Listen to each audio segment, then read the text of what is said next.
Bonjour frères humains, aujourd'hui notre vidéo s'appelle Les peuples soldats et aussi insoumission révolution. Ici vous pouvez voir que nous avons le tigre, le père la victoire, le grand Clémenceau avec son haut de forme. Il va être à partir de cette année 1917 le président du Conseil, donc c'est très important, ça équivaut à être président de la France, enfin tout est sous ses ordres. Et je vous lirai ce petit texte qui est quand même édifiant. Le suprême intérêt des pensées générales par lesquelles le président Wilson a voulu justifier l'action de son pays, c'est que la révolution russe et la révolution américaine se complètent un miracle pour fixer définitivement toute la portée idéaliste du conflit. Tous les grands peuples de la démocratie, c'est-à-dire du juste droit pour tous, ont désormais pris dans la lutte la place qui leur était destinée. Alors ça, c'est 1917, c'est l'année déterminante, c'est l'année la plus terrible du conflit et nous allons vous donner des explications à ce sujet. Donc ici, le père la victoire, hein, c'est-à-dire celui qui va lutter pour que ça finisse bien. Vous voyez ici, il est aussi très beau avec sa petite moustache puis son calot de poilu, c'est tout à fait magnifique. Ça, c'est Clémenceau. Mais pour commencer notre vidéo, nous avons pensé que nous pourrions commencer avec l'art. L'art tel qu'il s'est développé dans les tranchées, dans le conflit. Donc ici, nous avons un tableau de Levinson. Ce monsieur Levinson, un Anglais qui était conducteur d'ambulance, qui a peint ce tableau horrible où deux soldats anglais sont décédés dans les barbelés. Vous voyez, ils sont morts. Ce tableau, naturellement, il a été censuré. De l'autre côté, du côté allemand, il y avait Otto Dix, un dadaïste. Vous pouvez voir aussi ce fantastique design de ces gens empêtrés dans les fils de fer barbelés. Encore une autre vue de ce tableau. Et puis ici, également, ces soldats qui s'approchent avec leur casque et leur masque à gaz. Ils font vraiment peur. Mais le pire du pire, c'est celui-ci. Vous pouvez voir ce soldat blessé qui gît dans la boue, dans la sorde. C'est sordide, c'est terrible. On peut voir la douleur sur cette représentation. C'est tout simplement terrible. Quant aux Français, ici on a Michal. Vous pouvez voir, c'est aussi terrible parce qu'ils sont tous complètement engloutis dans la boue. Ici, leurs fusils sont prêts à tirer si jamais il y avait une attaque surprise.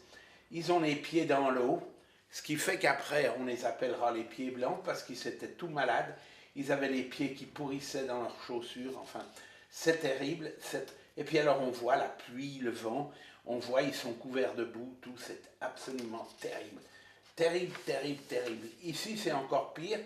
Je ne sais pas si vous verrez bien, mais ici, il y a deux poilus qui dorment. Il y en a un autre qui a une petite lampe, il est en train d'écrire. Vous voyez, ça donne un côté assez mystérieux à cette représentation de Michel. C'est très intéressant, mais c'est toujours dans la boue, dans la sorde. En fait, cette sorde, c'est le linceul des vivants. Vous voyez, ici, c'est encore mieux. Vous pouvez voir cet homme qui est complètement pris par la boue dans la tranchée, il n'en peut plus, il entend tous ces objets qui éclatent, ces chapnelles qui tombent de tous les côtés, non, c'est terrible. Il y en a d'autres qu'on a trouvé dans leur cahier de dessin, une représentation du chemin des dames, mais qui est un peu plus sympathique que ce qui a été vraiment le cas. Parce que, en 1917, nous avons ici le général le plus fou et le plus imbécile de tous ces généraux, c'est-à-dire le général Nivelle. Alors, c'est aussi de l'art, vous voyez, regardez, ici le général Nivelle, avec ici tous les peuples qui sont engagés dans le conflit. Il y a aussi bien des Anglais que des Américains, mais il y a aussi ici un spahi de l'Afrique du Nord, il y a des Noirs tirailleurs sénégalais, il y a toutes sortes, il y a aussi des Tonkinois, ils sont tous là, alors on va aller jusqu'au bout. Mais malheureusement, avec le général Nivelle, le chemin des dames, c'est quelque chose de terrible parce qu'il a fallu qu'il s'obstine. Un jour, on avance de 10 mètres, on perd 30 000 personnes. Le lendemain, on recule de 10 mètres, on perd de nouveau 30 000 personnes. Donc, ce pauvre général Nivelle, vraiment, on aurait dû le poursuivre plutôt que de lui donner des galons supplémentaires et de l'envoyer en Afrique. On aurait dû le poursuivre parce que c'est pas normal qu'il soit conduit comme ça. Surtout qu'on a les témoignages écrits des poilus, puisque l'ensemble des lettres étaient retenues par la censure. Donc on a pu lire toutes ces lettres, on a pu regarder, on a pu voir à quel point ils étaient outrés d'être considérés vraiment comme de la chair à canon. C'est une horreur. Donc là, on a le chemin des dames, c'est la plus grande horreur que nous ayons, eue pendant cette guerre, surtout en 1917. Et ce pauvre général, totalement idiot, d'ailleurs, il était tellement idiot qu'il allait dans les cafcons, et puis alors il expliquait ce qu'il allait faire le lendemain, si bien que les Allemands, ils savaient déjà comment ça allait se passer. On peut dire que cette société idiote de 1917 a produit finalement comme un golem. Alors ici, on a voulu voir qu'en 1917, on a recréé le golem et la danseuse, der Golem und die Tänzerin. Alors voilà, ça pourrait être une représentation de Nivelle avec la danseuse, vous voyez. Alors voilà, on en est là, c'est complètement surréaliste la façon dont on se bat, c'est vraiment une horreur. Et c'est une horreur tellement forte que à la fin, finalement, les soldats se sont insoumis, se sont insurgés, se sont révoltés, se sont rebellés. Il y a eu des régiments entiers qui refusaient d'aller au front. Et alors, naturellement, cette insoumission, eh bien, elle a été très mal ressentie et elle a donné lieu à des punitions qui étaient hors du commun. Nous allons y arriver. Pour vous montrer que finalement, un ensemble de peuples était engagé dans cette guerre et dans ces combats, ici, le général Mangin, avec son fameux Baba, donc lui, il a ce serviteur noir à son service, voyez. Ici, nous avons des tirailleurs sénégalais au repos. Ils attendent pour prendre le départ. Ici, nous avons d'autres tirailleurs sénégalais.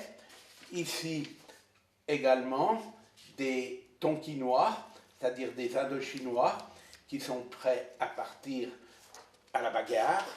D'autres qui ont reçu des médailles, voyez, des tirailleurs marocains, voilà, des spahis, voilà, magnifique. En tout cas, celui-ci, on appelle ça des zouaves. Vous voyez, il a le grand pantalon, etc. C'est les zouaves.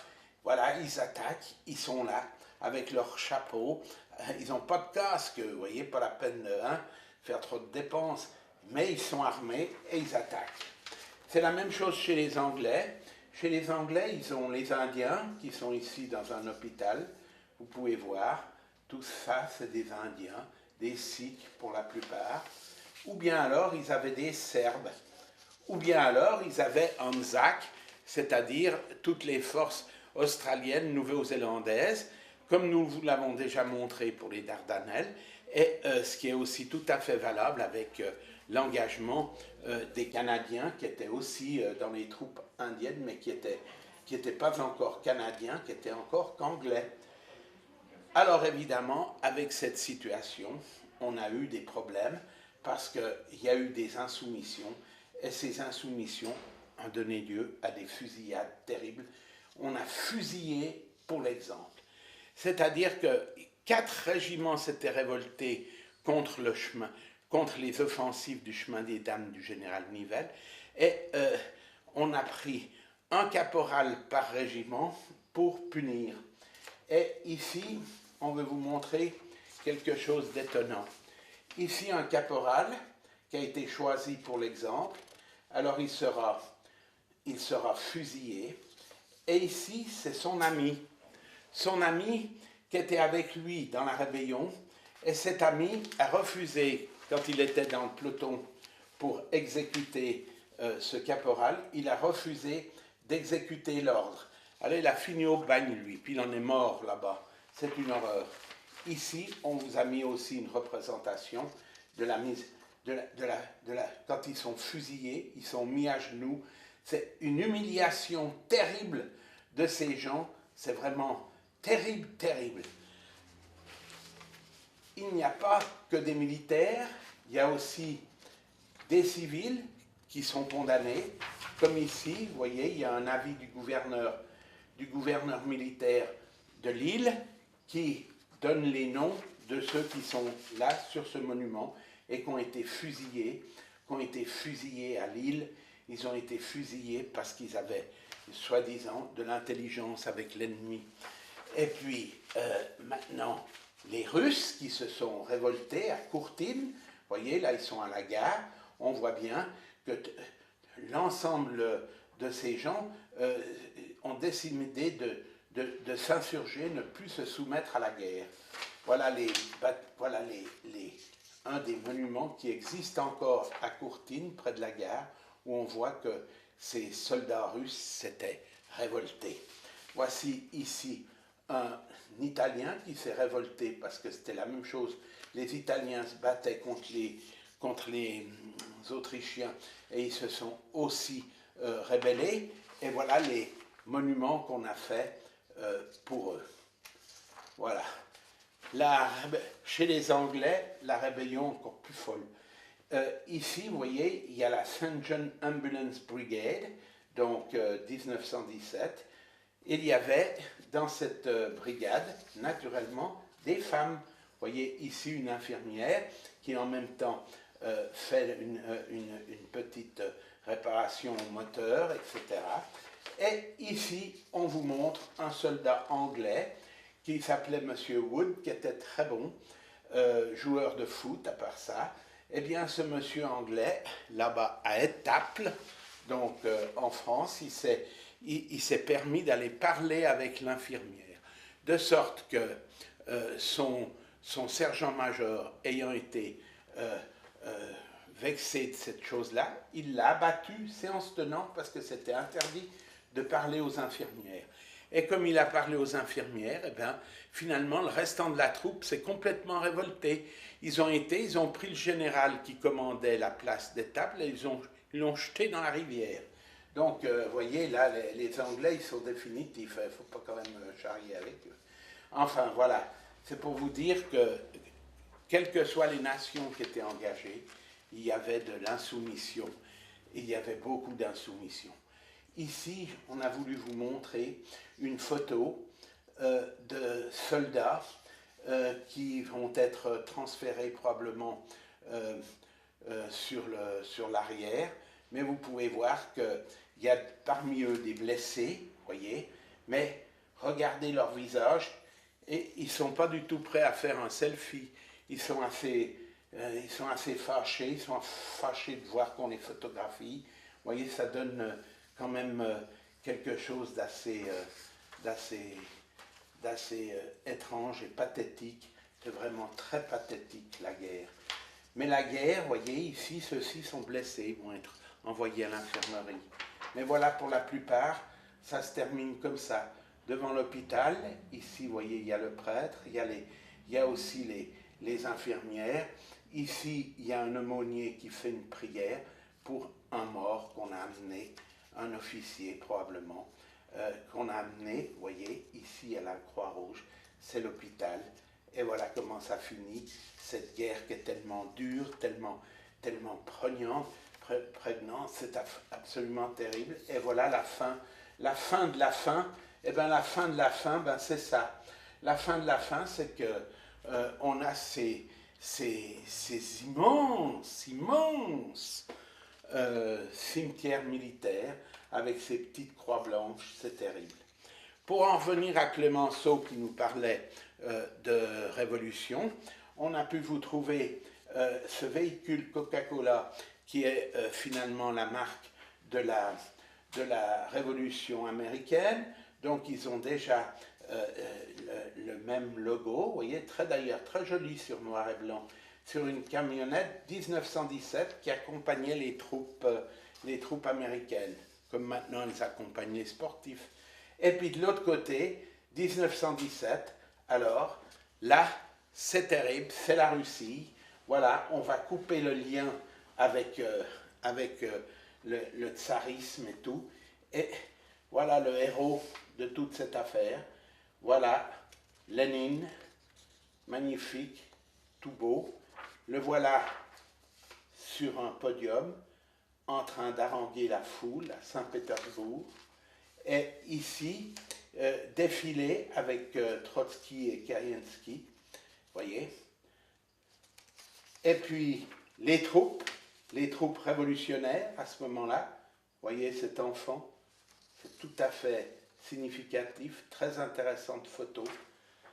Et puis alors, les femmes de la section des troupes exterminatrices, voilà les femmes les femmes de la brigade féminine qui vont marcher également pour la révolution. On voit ici comme elles sont déterminées. Avant de terminer tout cela, ce qui a été aussi déterminant dans cette guerre en 1917, c'est qu'on a utilisé pour la première fois des tanks en grand nombre. Alors on ne pourrait pas parler de 1917 sans parler de la bataille de Cambrai qui a été menée notamment par des tanks anglais. Vous voyez, ces tanks anglais n'ont pas de tourelle. C'est ici sur les côtés que peuvent se bouger les canons. Donc ils ont très peu de possibilités d'intervention. Mais comme ils arrivaient, qu'ils étaient énormes, qu'ils faisaient énormément de bruit, ils faisaient tellement peur que les soldats allemands se rendaient avant toute chose. Voilà, ici, ils sont en préparation. Donc on les prépare pour qu'ils puissent s'engager. On en a engagé 540 tanks dans cette bataille, qui naturellement a été gagnée. Alors vous pouvez voir, quand ça arrive sur les tranchées, il vaut mieux pas être dessous, parce que quand ça descend, ça fait mal. Et voilà la bataille de Cambrai, voilà l'attaque des tanks, voilà l'attaque, tout va passer par-dessus ces champs ces champs de boue avec tous ces barbelés, ils vont tout écraser et ils vont de l'avant. Voilà, ici, il y en a même un qui porte le nom du Lusitania, probablement en souvenir du bateau qui avait été coulé par le U-boat allemand. Voilà, j'espère qu'on vous aura intéressé avec cette vidéo qui avait pour but, bien sûr, de vous montrer l'importance qu'a eu dans le cadre des insoumissions. On a voulu vous montrer comme finalement les choses sont débarquées sur des révolutions, si bien qu'en 1918, la carte de l'Europe sera complètement modifiée. Elle le sera définitivement avec le traité de Versailles, mais 1917, c'est le premier pas où on commence à faire la guerre autrement et autrement violemment et encore plus violemment que jamais. Et ça, on ne pouvait pas faire autrement que vous le montrer, de vous montrer, parce que c'est quand même une affaire d'homme. Et en 100 ans, eh bien, rien n'a vraiment changé dans la violence. Peut-être même est-elle pire qu'avant, mais il fallait quand même qu'on vous le dise. Voilà, amis. Jusqu'à la prochaine.